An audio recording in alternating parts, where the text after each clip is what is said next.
Dan benar ketika Sahabaddin tiba di markas besar Janisari, dia tidak mendapatkan sambutan yang baik dari Komandan Janisari, Gurjudogan. Gurjudogan terang-terangan mengatakan bahwa Janisari akan bergerak sesuai dengan arahan Candarli. Gurjudogan sendiri malah salah tanggap dengan kedatangan Sahabaddin. Dia menganggap diberikannya belati pada Sahabaddin pertanda bahwa dia berambisi menjadi Perdana Menteri, dan parahnya pikiran sesatnya ini disampaikan pada Candarli. Jelas Candarli kaget mendengarnya. Akibatnya dia segera datangi kediaman Sahabaddin dan mengancamnya agar menjauhi sang sultan. Akhirnya Humayun dan Eleni tiba di istana Edirne. Di sana dia ditunjuk menjadi dokter pribadi Humayun bersama dengan Bidan Fasile. Bidan Fasile ini juga akan mengajari ilmu pengobatan lebih lanjut pada Eleni. Eleni ini akan menggantikan Bidan Fasile untuk meracik dan menyajikan obat Humayun. Oleh karenanya, di hari pertamanya Eleni langsung diajari bagaimana meracik dan menyajikan obat Humayun. Putri Mora menghadiahkan batu safir buatan seniman Serbia pada Sultan Mehmed. Dia berharap dengan adanya batu itu, Sultan Mehmed akan mempunyai pasangan yang bisa dijaga sampai mati. Mendengar ini, Sultan Mehmed hanya tersenyum. Tak lama kemudian, seorang pelayan membawakan obat untuk Humayun, dan alangkah kagetnya Sultan Mehmed karena ternyata pelayan itu adalah Eleni. Sultan. Di istana Bursa, Halimah Hatun duduk termenung sendirian. Kemudian dia menyuruh pelayannya Didar untuk mengirim pesan pada Bidan Fasile.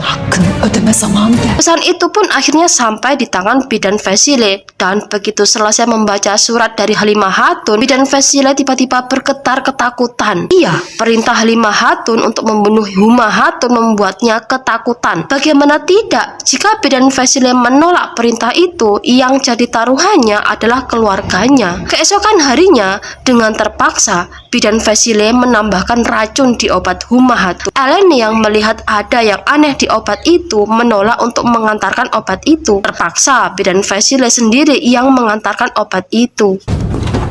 Sementara itu, Humayun juga merasa aneh kenapa harus Bidan Fasile sendiri yang mengantarkan obatnya. Di mana Eleni?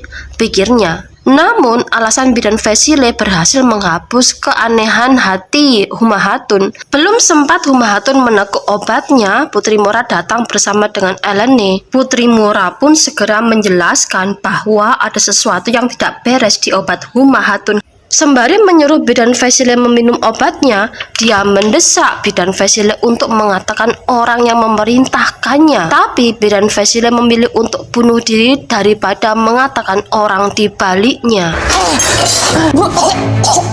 Candarli diam-diam terus bergerak. Kali ini dia temui bendahara negara dan mengancamnya agar merekayasa keuangan negara agar terlihat defisit. Ben de eski defterler. Sultanımıza ne deriz? Di hadapan sang sultan, bendahara negara menjelaskan bahwa saat ini kas negara tidak mampu membiayai penyerangan ke kota Konstantinopel. Biaya pengadaan kapal, pembangunan pelabuhan, serta pemberantasan pemberontakan Orhan telah menguras habis keuangan negara. Mendengar ini, Sultan Mehmed jelas murka. Dia tidak menyangka hal ini bisa terjadi. Menurut bendahara negara, satu-satunya jalan adalah mengurangi kandungan perak pada koin yang akan diberikan pada pasukan Janisari. Sisa dana itu bisa dialihkan untuk membiayai peperangan berikutnya. Ide bendahara pun disetujui sang sultan. Pabrik koin negara mulai memproduksi koin sesuai dengan arahan Sultan Mehmed. Sayangnya, pasukan Janisari tidak mengetahui hal ini. Ketika salah satu di antara mereka berbelanja senjata di pasar, pemilik toko meminta tambahan koin. Menurut sang pandai besi, koin mereka telah mengalami penurunan nilai. Berikutnya, Candarli menghadap Sultan Mehmed. Dia melaporkan bahwa pasukan Janisari tetap menginginkan penyerangan ke Hongaria. Beni de dinlemediler. Ocağa uyacak. Namun, Sultan Mehmed tidak memperdulikannya.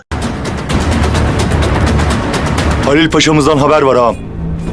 Akibatnya, Gurjudogan, komandan Janisari, benar-benar murka. Dia merasa dianaktirikan oleh sang sultan. Di satu sisi, dia dan pasukannya dituntut untuk selalu siap di garda terdepan. Sementara di sisi lain, mereka tidak mendapatkan hak yang layak. Justru pejabat lain macam Saibetin sangat dianak emaskan. Keinginan mereka untuk menyerang Hongaria tidak dikabulkan, bahkan gaji mereka dipotong oleh sang sultan.